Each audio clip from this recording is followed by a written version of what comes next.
Welcome to Linda's Corner. My name is Linda Bjork, and today we're going to be talking about why self-care is important for success. I'm delighted to welcome special guest Sandy Vo. Sandy is the founder of Prosperous School of Self-Realization, co-founder of the media brand and network Ladies Aligned, and the host of Prosperous the Podcast. You can reach Sandy at her website, sandyvo.com, and I'll include a link in the description. Welcome, Sandy. I'm so glad that you could join with me today. Thank you so much, Linda, for having me. So, Sandy, you claim that one of the contributing factors to explain why so many small businesses fail within the first 1 to 5 years is because of burnout and lack of self-care. So our personal well-being has a direct influence on our financial well-being and our success. Do you want to explain a little bit about that? Yes, yeah. So I think oftentimes in business, which is a huge function of the way that our world operates, it's one of the ways that, or the main ways that we bring in food for our bodies to nourish and care for ourselves. And so it's a huge piece of our lives. And one of the main beliefs is that the highest currency that we have in the world is money.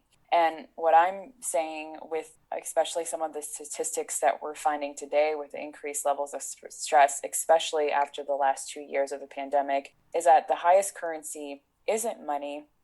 The highest currency and the number one thing that we should focus on as business owners and householders and bill payers is our energy and our attention.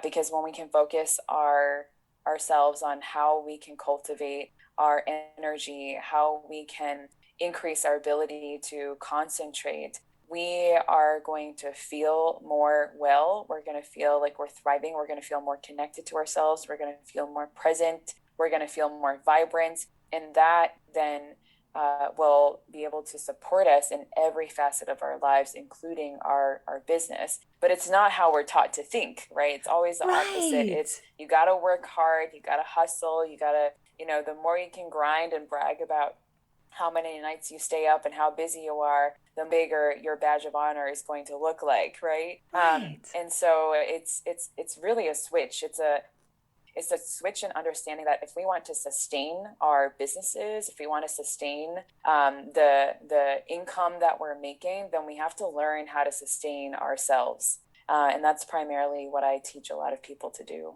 Oh, that is so beautiful and such an important change of mindset. I loved how you talked about the currency of money and then the currency of energy. Because most people, when they think of the word currency, the only thing that they think about is, oh, well, that means money. And it means other things as well. And I think that that is absolutely brilliant. And I think you're absolutely right that so many people, we think that our busyness determines our value and our worth. Like, oh, if I, pulled an all-nighter, or if I did this, or if I checked off 20 things on my to-do list, then that means that I had a successful and productive day. But there's a difference between busyness and productivity. And having that high energy level, I think, increases our productivity far more than busyness does. I so agree with you. And I'm glad that you brought up that point, because oftentimes what a lot of people will come to me and say is that they feel like they're a hamster spinning in a wheel, or they feel like, I constantly hear my wheels are always spinning and I don't know how to stop it. It's that feeling of feeling like you're on a treadmill and you have no idea that there's a stop button that you can press at any time. And you feel like your mind is constantly going, even when you know that it's your time to rest, you can't let yourself rest. You're constantly racing in your head, thinking about the next thing that you can do. And it's a broken way of living that we've been taught. And we don't realize it, but we've unconsciously been taught this from a very young age. Exactly. And I think the first 10 years of our lives are the most important, because that's when we are absorbing in the most information. Our brains are like sponges, and we are just taking in everything that we are picking up from the outside world, our environment, TV, media, our parents, our teachers, our professors, and we take it all in. And so, down the road, whatever it is that you've absorbed, you made it to be true about yourself. And a lot of people, you get to a point in your life where you have enough wake-up calls and you say to yourself, wait a second, am I living the life that I came here to live, or am I living the life that other people want me to live for them. There's a difference between what we're supposed to be doing and what we actually are here to do based on what our own intuitive wisdom is telling us. And so when you're doing what you're supposed to be doing, that's a lot of that is busyness. It's keeping you going. You're moving on that treadmill, but most times you're not moving anywhere because you're so busy. It doesn't mean that you're actually being productive. Isn't that interesting? And we do use the analogy of the treadmill. And when you're on a treadmill, you really do, you put in a lot of effort, but you don't actually go anywhere. So that's quite an accurate description. So let's say I'm caught on this treadmill, and I want to be successful. That's why I climbed on the treadmill in the first place. But how do I get off of the treadmill and still attain that success? The whole reason why I jumped on the treadmill in the first place. Yeah, and this is one of the hardest experiences for people. People often ask, I know that I'm supposed to be taking care of myself. I know that all these things help me, but how do I stop what I've already started? If you're driving in a car at 150 miles per hour, you can't just hit the brakes, right? Or if you're running really fast on the treadmill, you don't know where the stop button is, you can't just abruptly get off, right? And so something that I teach a lot of people is first becoming aware. This is really the first step in a lot of people's journeys is I'm aware that there's pain in my body. I'm aware that this doesn't feel good to me anymore. I'm aware that I'm exhausted. I'm aware that I have trouble sleeping at night. I'm aware that I don't have deep rest. I'm aware that I'm not taking in enough nutrition. Ask yourself, what are you aware of right now? Because drawing awareness towards those things will give you direction moving forward rather than staying unaware or living in a state of denial, denying that you have any of this going on at all, because it's all going to eventually add up. So if you're on that treadmill right now, what are you willing to become aware of about yourself? Do what I call a habit inventory, or an inventory of your own life. Do you spend your time, a lot on the phone? Do you wake up and the first thing that you do is you pick up your phone? Or you go to bed and the last thing that you do is you're on your phone. You're picking up all this information from the outside world before you even give yourself a chance to listen to yourself, right? So notice what your habits are. Are you gravitating towards foods that aren't giving you enough nutrients? The more that you can become aware of where you're at right now, even if it feels very uncomfortable for you, the better off you're going to be, because that awareness is going to guide you towards transformation. It's going to guide you towards action. So first, become aware. And the second thing is there's something to be said about, our culture in hustling or, just getting things done and just getting straight to the point. I don't think life works that way. I don't think healing works that way.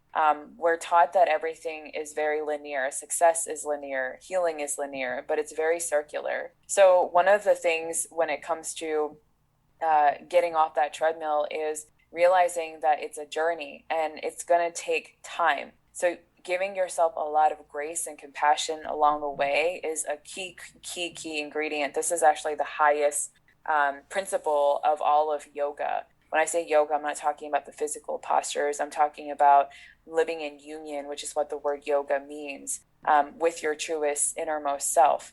So when you have more compassion and kindness towards yourself, or what in Sanskrit is called ahimsa, then you're actually able to almost be your own best friend as you're going through this process. It's like when you're talking to a little 7-year-old kid and you're teaching them something different, you don't scream at them to try to tell them what to do. They're going to be afraid. Their nervous system is going to be highly activated. They're going to be on fight or flight mode, and they're not going to hear what you're saying. But if you say, hey, it's okay, and you guide them gently, they're going to be able to follow along. So we almost have to treat ourselves the same way.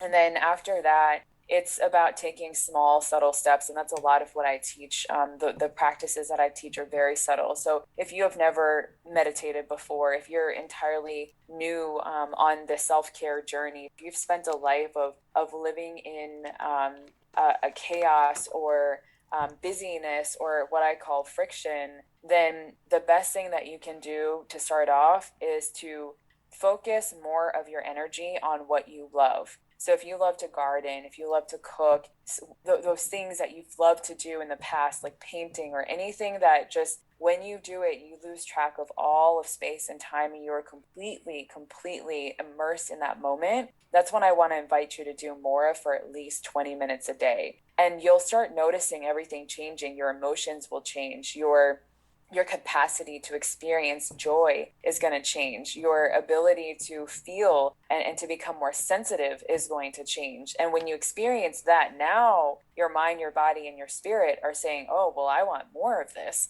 I want to feel more of this, because nobody wakes up and says, I want to feel pain. I want to feel unhappy, right? Everyone wants to feel joy. And then once your body and your mind is getting used to it and it's asking for more of it, that's when you're not realizing this, but you're unconsciously reprogramming your brain, and you're teaching your brain, hey, this is good for us. This is what we're going to do moving forward. And then naturally you'll gravitate towards deeper practices and different forms of breathing that, we used to do when we were babies, diaphragmatic breathing. And that's when this whole new reality unfolds, because you're giving yourself permission to explore and understand your own inner dimensions through doing something that you love. And it gets to be that simple. Wow, there were so many awesome things that you said in these steps, and I loved it. One of the words that really caught my attention was in the becoming aware. You said what we are willing to become aware of. And I love that you brought that up, because sometimes we don't want to be aware. We don't want to make a change. We just figure I'm not ready to make a change. I'm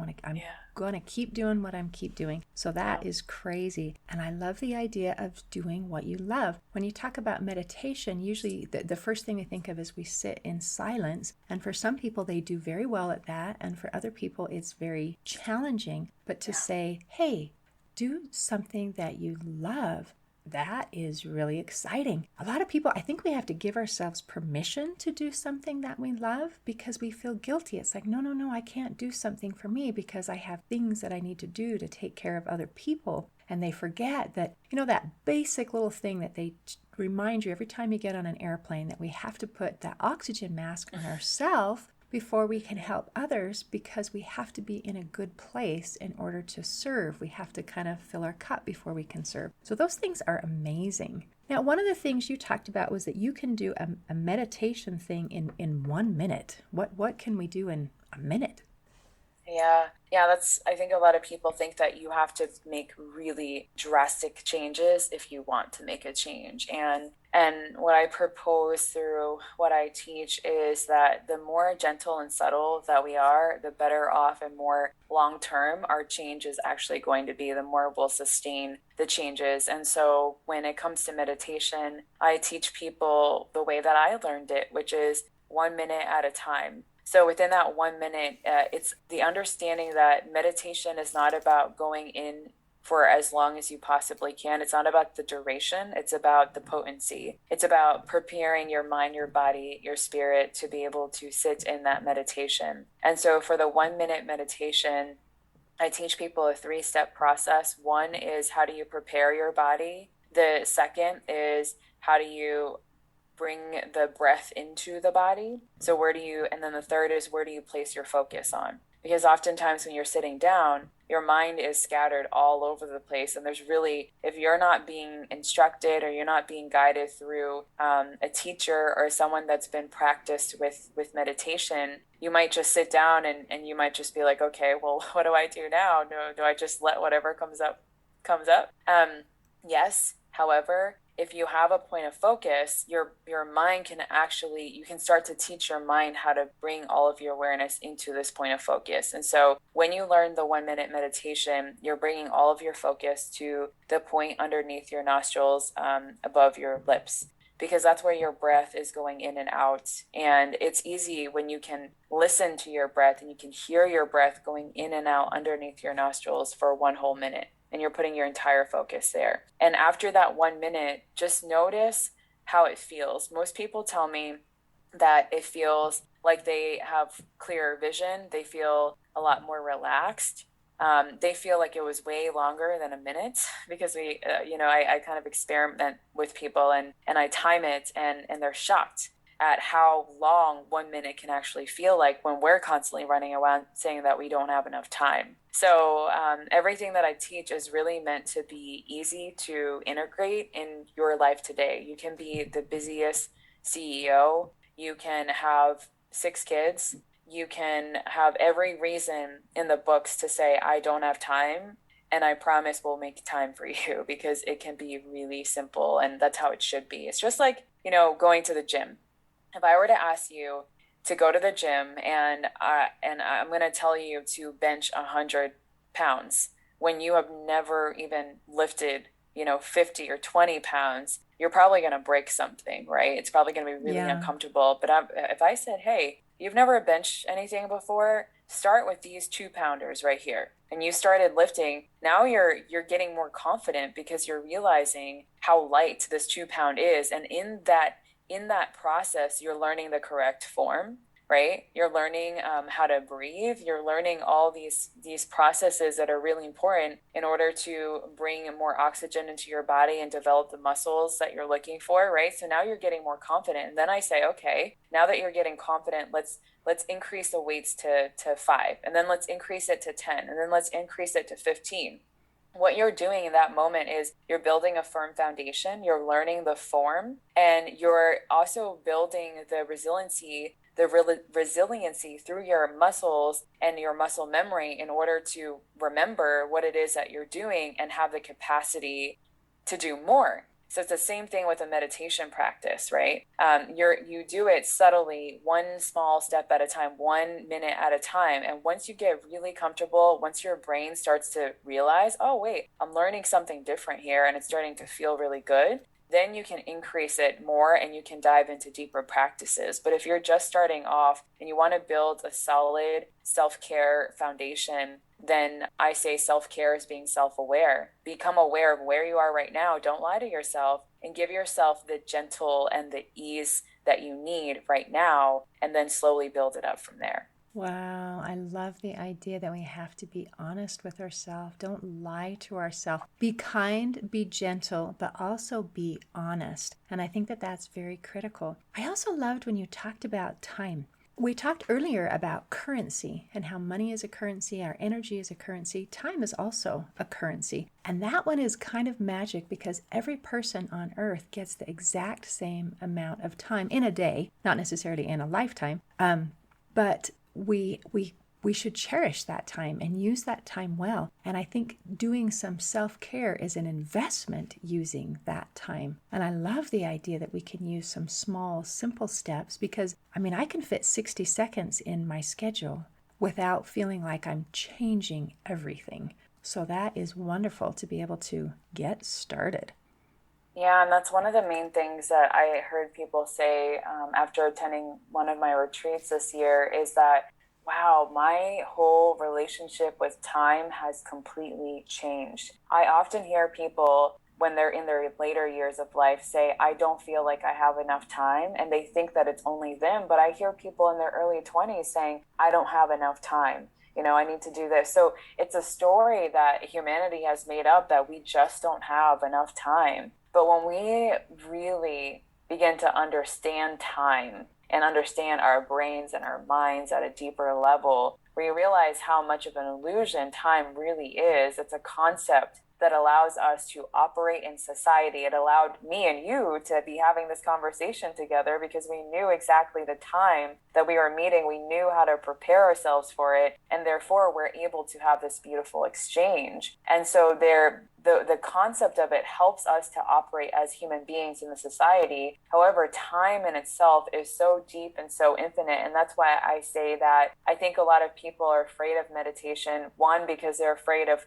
what they are going to become more aware of because of the living in denial that we talked about. And two, because they're afraid of the mystery of what actually happens when you bring yourself to such a state of presence, when you are experiencing all presence, when your mind isn't projecting into the worries about the future, and when it's not dwelling on something that happened in the past, when your mind is just right here, right now. That moment goes so deep, and it's such a mystery that I think that scares a lot of people. And I know for me, it scared me. I always kept noise around my house. I kept sounds. I kept music on. I didn't let myself experience any form of silence because I was afraid of what I might actually hear. I was afraid of my own thoughts. And this is like an inner conversation that I don't think a lot of people say out loud, but it was through that journey of realizing or living in denial that I realized there's so much that my mind wants to tell me, my body wants to communicate with me, and I need to make space enough so that I can listen to it. Wow. We have to kind of make friends with ourselves. I think a lot of us are enemies with ourselves. We don't mean to be, but we're unkind to ourselves in our thoughts. We're unkind in our talk about our bodies. We're unkind. We're just not kind. So that is frustrating. Now, one of the things you talk about is healthy boundaries. So what happens in our life, our relationships, and our business when we don't have healthy boundaries, and how do we create those healthy boundaries? Yeah, so boundaries are a way of taking care of your whole self, not just a part of yourself. Sometimes when we're making decisions or when we're doing things, we're only thinking with a part of ourselves, which is our ego or our identity that we attach ourselves to. We're not really thinking about our whole self, our mind, our body, and our spirit, and putting it into the equation. So what boundaries do is they help us to protect that. They help us to experience the enrichment and the wholesomeness that life actually is. And so when we don't have healthy boundaries, what happens is, let's say that you're a yes person or you're a people pleaser, and everything that anyone says to you, a family member needs something, your clients are looking for something, you're always the first person to say yes, even though in your heart, in your energy levels, it's really a no. You don't have the bandwidth or the energetic capacity to actually say yes, but you say yes because there's a part of you that has been programmed to say yes, because that's what we've been taught a lot of our lives. And if you say no, then you're a bad person, or, you should feel guilt. Now, let's say you go and you do that. Now, you're going to experience resentment, right? Because now you're saying yes to all these other people without taking the time to look at your whole self, your mind, your body, and your spirit, and pay attention to what your needs are. Now you're going to do the thing, and you're thinking that you're pleasing other people, but you're doing it from a place of resentment. You're thinking about other things at the same time. You're not fully present. It doesn't bring you any joy. And so when we do not have healthy boundaries, we are not only unconsciously creating a lot of what I call energetic friction within our relationships. There's friction or tension that we begin to feel within our relationships, resentment, but we're also creating a sense of disconnect from ourselves, because we're showing ourselves, hey, I'm not listening to you. I know you're tired, and I know that you've been doing a lot, but I'm not listening to you, and we're going to do even more. So think about that relationship with yourself, how it has to feel for yourself to be doing that over and over again, over committing again and again and again. So that's how not having healthy boundaries can really affect your life and your business. Anything that happens within the four walls of your home is also going to happen in other areas of your life too, because it's all connected. So in your business, you might find, I don't have enough energy to do this. If you're someone who maybe you undercharge for your services, or maybe you are overworking yourself, and you started, this is what I find with a lot of business owners, is you start your business in order to have a life of freedom and to make your own decisions and to be able to make money the way that you want to. But what you don't realize is now you're working more than when you had your 9-to-5 job, and you're working on weekends. You're not spending time being present with your family, and now you're becoming resentful of your own business, the very thing that you started that you love. So that's how not having healthy boundaries will leak into other areas of our lives. How we can begin to establish them is by first recognizing that there's two kinds of boundaries. There's the boundaries with ourselves, and then there's the boundaries with our environment. First, the boundaries with ourselves is, can I keep my intentions that I've offered for myself, right? So like if your intention was, if you get off from listening to these podcast episodes, and maybe you heard something with one of the people that Linda has interviewed and it really inspired you, and you're like, I'm going to go home and I'm going to do that. And that was your intention for the week. Can you honor that? Can you do that? Most times we cross our boundaries with ourselves. Or if you say, you know what, I've been doing a lot this summer for this month of October that's coming up. I just want to spend more time resting. I want my calendar to be more clear. Are you going to continue to honor that? Or the moment that people invite you to go to a wedding here and a birthday party there and a bridal shower there and going out for dinner there, you say yes, yes, yes, yes, yes. So that's the first type of boundaries that you want to establish. You know, if you say you want to get into learning how to breathe more deeper or meditation, are you going to honor those things that you say to yourself? The second type of boundaries is the boundaries with our environment. So once you establish boundaries with yourself, the second thing is with the people that are around you. You know, examine the relationships that you have with your family, the relationships that you have with your partner, with your work. Is it in a place in your life where it's honoring what your core values are?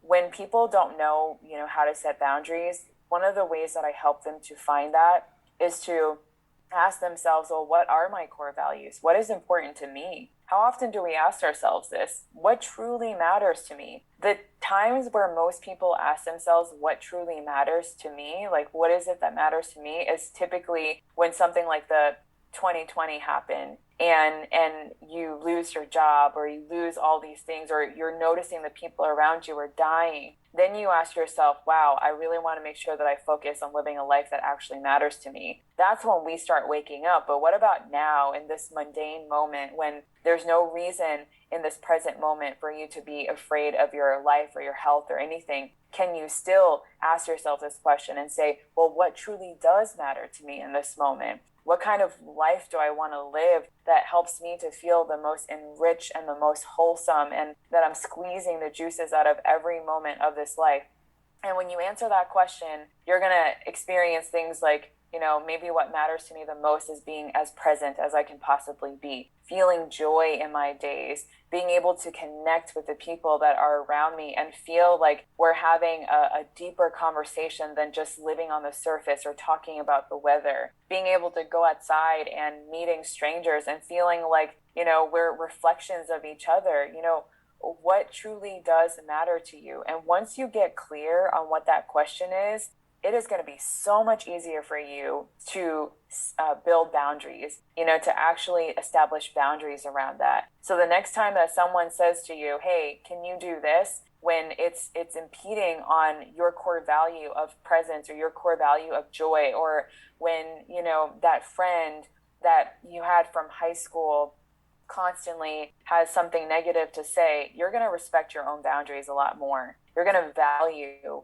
your life a lot more, and you're not going to give certain things the time of day, because in that you're teaching them a lesson, and you're also teaching yourself a lesson in doing so too. So I know it's hard, I know it's uncomfortable, but through my own experience of boundaries, I learned that boundaries is actually just another word for having real conversations with people, right? Because you're not just like, hey, my walls are up, don't touch me, don't come anywhere near me. You're really having a conversation. I know for me, my mom is from Vietnam, so she didn't have a chance to learn as much English as she possibly could. And I enabled her as a child, as an adult, because I would do everything for her. I would help her pay the bills. I would answer all of her calls with customer service. And I felt like I could be her attorney at times. That's how much I had my mother's back and how much I fought for her. But I realized I was enabling my mom, and I had to set a boundary. So I had a conversation with my mom, and I said, Mom,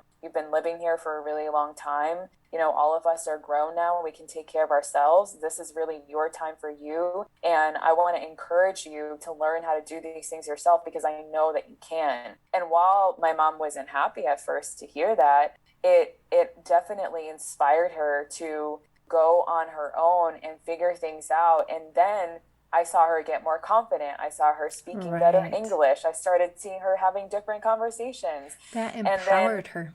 It empowered her. So you have to realize, when you're afraid of setting boundaries, recognize how your fear, you think you're being mean, and all of these things are actually preventing you from having a deeper conversation and relationship with the people around you. So think about boundaries as a fancy word for having a real conversation. An authentic conversation, something that gets to the meat of things. I also love how this whole conversation that we're having today is kind of going back into a circle. When you talk about the things that we need to be able to achieve in order to set these boundaries, it comes back to that awareness. And I think a lot of us kind of go through life in sort of a fog, a daze. We're on autopilot. And in order to be able to achieve our best outcome, we need to allow ourselves to be consciously in control of things. And that requires some being aware and letting go of some of these autopilot things that we just do out of habit. So that is amazing. Thank you for all the incredible things that you have shared with me today.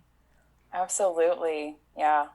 In closing, I'd like to share a quote by James Allen. He said, "The more tranquil a man becomes, the greater is his success, his influence, and his power for good." Today, I invite you to create more success and tranquility in your life through consistent self-care. See you next time on Linda's Corner.